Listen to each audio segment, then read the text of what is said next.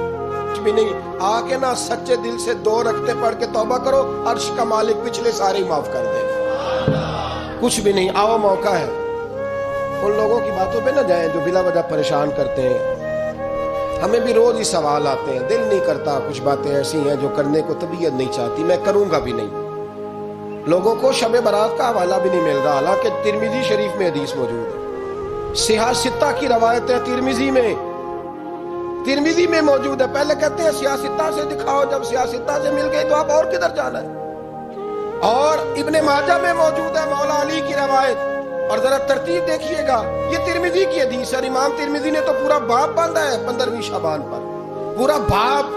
اب تمہاری مرضی ہے، اگر تم نہیں بات کو سمجھنا چاہتے۔